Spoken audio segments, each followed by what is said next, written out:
My name is Teresa Hayes, and I am a team lead or recruiter for Dell Technologies. So I'm actually in corporate. I know that's a little different from a lot of your folks that you have on the podcast, but I'm really excited and very passionate about what I do. So happy to be here. Oh, we're so grateful, and we love variety, so we're glad that you're here. Awesome. I'd like to start off with a backstory on how you got to the career that you're in right now. Was this always in the game plan for you? Talk to me a little bit about yourself, your business, or the business that you're in, and your industry. Yes. So it's funny because a lot of recruiters do not plan their careers when they're in college to go into recruiting. And so it's kind of a funny story. For myself, I actually went to college to be a science teacher. And I respect and love all of the teachers that are in my community and my son's school, but it just wasn't for me. And so I took a little bit of a step and I did some administrative work coming out of my bachelor's degree. And then I fell into recruiting. I worked for a staffing agency like so many of us do, and ended up going into corporate recruiting, working for a mid-sized software company here in the Northern Virginia area. And then after a few years, I fell into corporate recruiting at Dell Technologies and ended up in people leadership, which was never in my plan. So I think that's why I'm always curious about people's career path and about how they fall into their, how they came to be where they are in their career. So that's always a fun story for me. Yeah, me too. And that's why I always ask the question, because I love knowing, because Yeah. I always know when I ask, was this always in the cards for you? In my head, I'm like, it was not. There's always like a crazy story of how they got there. So I love hearing that. Yeah. And I think where it relates is like, I love talking to people. I love like hearing stories about where people came to be and like their paths. And so for me, when I'm making small talk, like at, gatherings or with people and asking about like, hey, what do you do for a living? Because that's such a common question. Like for me, I genuinely really want to know because it's such a curiosity for me. I love that. Yeah. And now for the type of services that you provide, tell me what clients or potential like employees or employers are looking for when they're recruiting and looking for talent. What is out there? Like, what is the hot trend of like, we want people to be like this, get into all that good stuff? Well, so I think in technology right now, what you're seeing, because I work in big tech, and so whether you love it or hate it, it's there and it's here to stay. right. And I think the big trends right now are AI. That's the buzzword, right? Everybody's talking about AI, but there are so many avenues within that space that I think even there are some careers out there that, like, you talk about like our kids, at the elementary age haven't even been created. And so that's the big trend right now is AI. And so a lot of the universities that, we're seeing, they have these AI courses, they have degrees in AI. And so I think that's the big trend right now and kind of the hot thing. All the tech companies are recruiting in this space. And so that's kind of what, that's part of what we look for as well. But, again, in the Northern Virginia area within, we have a lot of government and government contracting here. So you'll see a lot of that in addition to, other careers, obviously. But yeah, it's here to stay, I guess. And it's definitely the next like technology revolution, and you hear about it, but it's definitely here and it's moving fast and forward. It really is. Yeah. Sometimes do you ever feel like it's going too fast, or does it ever scare you where it's like you get a phone call and it's not you, but it's your voice, like things like that, and it's just like, my gosh. Yeah, there's a lot of, there's so much reading out there about like AI and these chatbots and are these real people? I think it's fascinating. It's a little scary, but there's a lot of like benefit to it, I think, for our for our organization, but also for like my job and in our jobs. It can take a lot of those manual tasks away. It can take some of the time out of the process for recruiting people. And so there is a lot of good. There's more good that will come out of it than I think, bad, because people think, oh, well, the bots are going to take over the world. We're not there. We watch too many movies, right? So I do think in the long run, there will be a lot more good that will come out of it. So I agree. Yeah. Yeah. Takes time to get used to, but I agree with you. I'm with you there. I trust you. Yeah. So, And then what have been some of the challenges for you in your industry when it comes to helping others? Like maybe there's like something that you're still trying to like manage or figure out, or it's taking a little bit of time to learn, but you know you'll get there. oh, sure. That's a really great question. Well, I think any with any job search or any job change, it's a big decision for people sometimes, and it can be anything from changing companies where you've been there for a while. So I think it's a big life move for people, right? Or it can be. So I think like as in recruiting, like our job is always to make that process as seamless as possible. And me as a people leader, or team lead, rather, I'm helping kind of shepherd and help some of our recruiters, make that process a little easier. So again, like it's the candidate care. Some of the challenges come with just we're working with people. People are our product. And ultimately, like we want to hire the best people to the That's right. organization, just like a lot of your listeners who own their businesses. They are going to want to hire, if they're adding team members, they want to hire the best people too. So I think that's always the challenge is your product, when your product is people Yeah. and you're dealing with those emotions and those big life decisions, that's always a challenge, I think, for everybody. Right? Yeah. That's right. So Yeah. hit up Teresa. She can help you with I that. don't know about, well, I think I think anybody in recruiting, and if your audience is in, whether they have a business, Yeah. whether they're in talent acquisition, like I think just to make that process easier for people as job search, in the job search, I Yeah. think let's try to do that, because there's a lot. Let's face it, there's a lot of recruiting people get a bad rap out there, and it's because people have had like negative experiences. So Yeah, and like right now I feel like it's kind of crazy out there. Like I have not looked for a job, but my sister was, and she's like overwhelmed and just like yeah. there's not enough information. It doesn't say this, it doesn't say that, or like Oh all kinds of yeah. stuff like that. What advice or tips could you give to people maybe as a recruiter to Sure. people looking for jobs, and like any advice or like red flags to look out for, green flags to look out Oh for? gosh. Yeah. So first and foremost, I think I agree with you. There's a lot of good information out there, and there's a lot of not great information out there. And I think based, if your listeners are looking for a job, it definitely can be quite overwhelming. And I think you have to kind of funnel in like what information you're willing to kind of listen to and what you can tune out. And that can be very hard sometimes, especially like if you're unemployed, you don't have a role. Um, I think what I would say is, focus on yourself, your job search. I still think, I truly, truly believe the not old fashioned, I shouldn't say that, but networking is the key a lot of times to finding that next role and finding a good role for you. Yeah. I also, we've seen a lot of layoffs in the tech industry in the past couple of years. And, we'll see like, applicants will apply and there'll be hundreds of applicants Yeah. for just one role.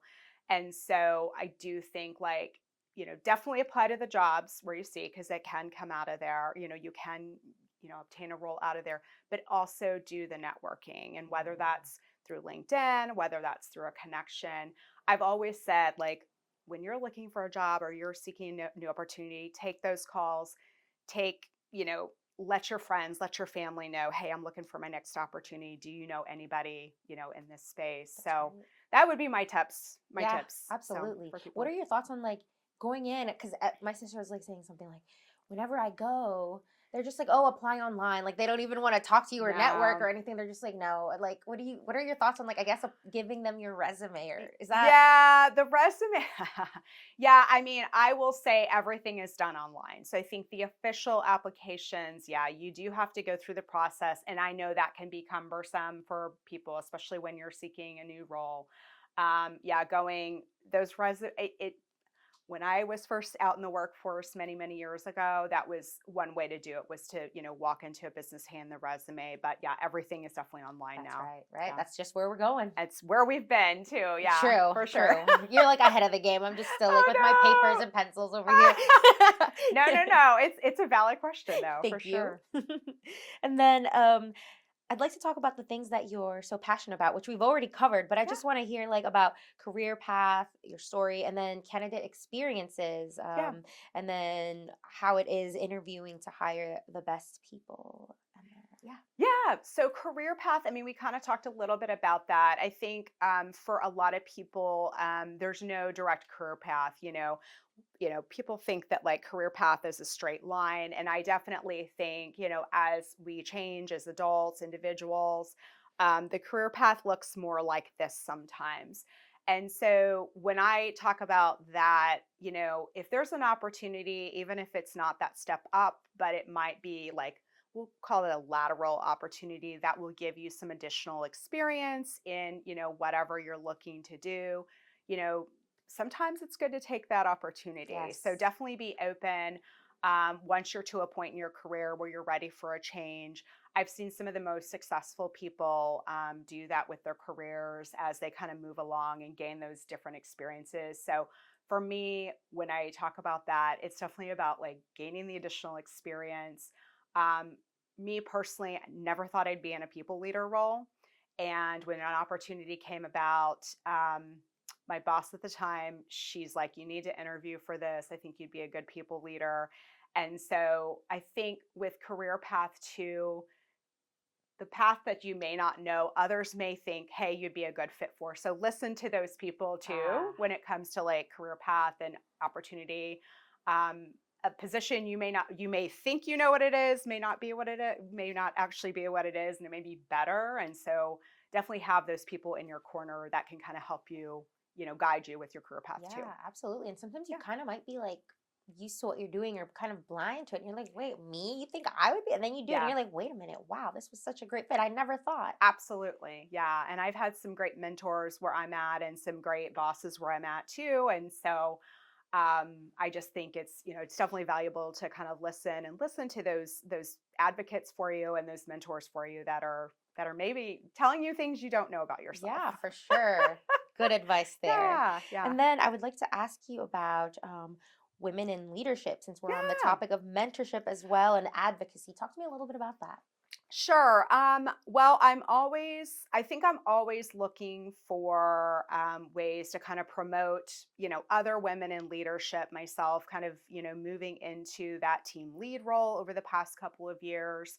Always looking to, help other, women in that area. So definitely passionate about that and kind of, connecting if people want to have calls and just talk through it, like, how did you get into leadership? Definitely always open to that.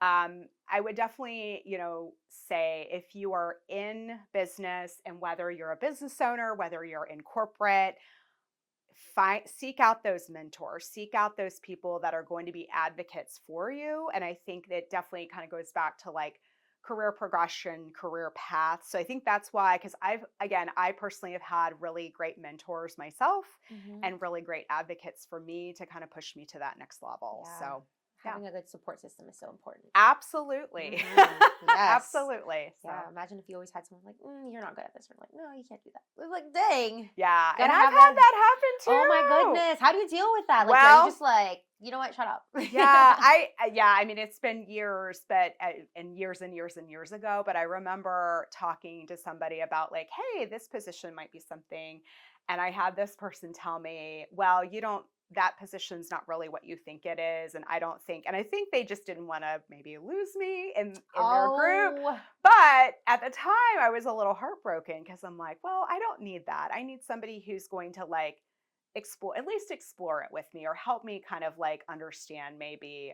So yeah, I've had it go the other direction, okay. which is Yeah. unfortunate. And that's why we talk about the good and the bad and the ugly here. We get Absolutely. real on this podcast. So I love you. Absolutely. I love you for sharing that little Oh story there yeah, for me. it's the real story. I think it It's is what important. it is, Yeah. and it's important, and it helps those those not so great experiences help shape you who you are in your profession and in your Yes, career too. So we got to talk about that stuff, we right? do. Thank you. And I would like to ask you, where do you see yourself in the next 5 years, like as a person and with your position or your leadership? If I had a dollar, For no. every time someone asks you this, God. I, you know, Honestly, I'll give you, so it's funny because I told you coming in here, I interview people Yes. all week and I'm never asked questions myself. And so that's a really tough question. Oh man. But I will say, like, my thing I've always thought about is, yeah, where do I want to be in 5 years? I think I want to just be in a position where I'm contributing to an organization. I love corporate. I think I love the structure. I love the people. I love my current company as well. But yeah, I think as long as I'm contributing, make a difference. And frankly, I mean, in my profession, like hiring great people and providing great experiences for people, like that's where I want to be, in whatever capacity that means that being in. Yeah. So yeah, And then I kind of have a tricky question because it's kind of sure. hard to tell, right? But when you're, I guess, as a recruiter and maybe employers or companies are looking for great talent, how do you know when someone is like, I guess maybe this sound bad, like being honest, or how do you know they're going to be like a great fit? Is it like, Oh how do yeah, you? that's a really great question. So you can interview people, you can ask the right questions. People can go through the interview process. I think it's about being, the employer being transparent with the candidates about what the role actually is, right? So you want to pinpoint that from the beginning. But when it comes to candidates, I mean, are there going to be bad hires or not great hires, not a good fit at the end of the day? Absolutely. And I think employers, that's always a challenge for employers too, because it does cost a lot of money. It It costs the does. employer a lot of money in The order to like time. rehire. Yeah, if you calculate, there's some numbers out there. I don't know what the most recent figure Yeah. is, but it is a pretty large cost to like rehire somebody who, from a bad hire. So I think ensuring that, number one, the skill set aligns with however close you can get that skill set. That's number one. Experience, even future skills. Like, is this person, if they don't have everything, can we train that, right, with that person? But then also, too, I think what's really important is, does that person's values fit the company Mm, values as well, right? So there yes. should be, the company should have like a philosophy, some goals, like, and then really kind of a culture code. So some really key things. So asking those questions that will align with that and seeing Yes. where there's a match, that's definitely key. And I think sometimes those hires that don't have that, that will reflect pretty quickly Mm, once you get that person in the door. But you can do all you can, and then yeah. will there still sometimes be not a great fit? Yeah. Absolutely. Yeah. Yeah. So, No, and thank you for sharing that because we have a yeah. lot of business owners who listen. So I'm sure this will be of Yes. value to them. So thank you. Yeah, Yeah. yeah. If you're looking to, yeah, definitely have those. I was going to say, definitely have those out there and align those candidates you're hiring, those people you're hiring with your company, your values, your core values. Um, at the heart of it, a lot of things you can train, you've got those main skill sets, but really look for the people that are going to fit those core values with your company. Yes. And then I know you're passionate about your job and you love what you do, but what do you like to do outside of that? What are you passionate about outside of what you're passionate about at work? Sure. Yeah. Yeah. Well, I'm obviously, working mother, wife. I've been married for 25 years. So love my Congratulations. family. I'm a dog mom. I have a golden doodle. Oh, Love my everyone loves dog. those. I honestly, I really love, I'm a passionate about makeup and, I could tell. I was like, yeah, we're so wearing like similar color on our eyes right now. I was thinking about that. yeah, I have kind of a key thing for like, I don't know, all the beauty things, like whether, so yeah, I'm a big, that's kind of my fun thing. I love that. But yeah, just, good wine, good food, Good you know, makeup. good makeup. Yeah, but I'm a big family advocate. What are your top three favorite makeup brands? I just want to know. Oh, okay. So Makeup by Mario. Yes, I have their little cream blush, the circle one. Yes. Rare Beauty, I Oh my God. love. Yes. Yes. And then if I'm gonna go drugstore, I'll do a good L'Oreal lipstick. I love So L'Oreal and Revlon too has some. They've been Revlon's got upping some their good. Yeah, their they've got. lip. Yeah, they've got some good. But yeah, I'm a big like lip gloss lipstick person. So Have you tried Fenty? yes. I love I it. haven't. I don't have too many of their products though. Their new one that like kind of came out. I'm wearing it right now. It's like really Ooh. nice. It's not like crazy, but it's also not boring. So it's just a little like Yeah, I I'll don't have to know. show. I've got a bunch in my purse over there. I have to my makeup show. bag. We can look at Yeah. each other's. I would love to actually. Yes. It's huge. But yeah, that's a big passion of mine is makeup and all the Same. fun things. So Yeah, yeah. no, I love that. Yeah. And then, is there anything maybe that I have not touched on that you would maybe like to get out there for people to know about you, whether it's in regards to your industry, your family, makeup, Oh my anything? gosh. No, I think for like business owners, because I know a lot of your listeners are business owners, I think just kind of what I talked about already and in terms of like bringing people onto your team and making sure they align. I think for job seekers, um, there's so much information out there. So I think kind of going back to like keying in on really like what's of value to you. Don't get frustrated with the job search either, because I know there's a lot going on. Right now, we're at the holiday time too, Yes. so things tend to like slow down a little bit with like the jobs and responses back from employers. So keep going, don't give up, don't get frustrated. Yeah. I truly believe hiring and job search is all about timing. I've said this over and over again. It's about timing and finding the right fit, both for as a candidate and also as an employer. And so when one door closes, another door will open. That I is right. promise. Yes. So Even though it feels like it's not a even though 50 door shot. yeah, it may feel like that, and that job that you thought might was so perfect for you. Right. There's a reason. There's Hmm. definitely a reason it wasn't meant to be. So Absolutely. yeah, No, this is just great advice and positive because I know it's hard out there yeah. for people and they're just like feel down. They're just like, they have, I guess, anxiety and like, am I going to be good enough? Or like, dang, that one was good, but they didn't call me back. Yeah. So this has been a wonderful chat and I think it's going to Awesome. resonate. I'm going to have my sister listen to be like, check Oh, this yeah, out. yeah, and I appreciate it. I mean, I've been doing this for almost 20 years, Yeah. and so I'm really passionate about it, and I love what I do. And So it yeah. shows. Oh, thank With your little you. smile, you're just like, really? Ah! I love what I do. I was like, mm-hmm. And her makeup, the same smile when she talked about makeup and her people person recruiting. I was like, yeah, it aligns what she's saying in my head. Oh, awesome, awesome. Thank You're you. welcome. And now my final question is one that everybody. Sure. But do you have a quote, a saying, or a mantra, or maybe even something that somebody has told you in your life that stood out and has inspired you that you just said in your head before? Like, what do I always think about that? Would you like to share that with us? Oh my gosh, I have so many now. Perfect. Perfect. Um, oh my gosh. I think in career, I think when you're looking at your career, I think one thing I've just always said is say yes, take the opportunity. Don't let those doors close if if you don't want them to close. So I think it's just about, going for it, saying yes, meeting people. No really mantra, I guess, but that Yeah, would be no. I A don't good know, my thinking. life lesson. A Good good, life lesson. Yeah. yeah, we'll take those. We Life love lesson those. with Teresa. No. Exactly. That could be like an Instagram or like a chat thing that you could start, like a chat with Teresa. I love it. Yeah. I love it. Well, thank you so much for being on the podcast Thank and giving us so you. much wisdom and insight into the career and tech and all that Yeah. crazy world Thank you out so there. much I really do appreciate it. This has been a lot of fun.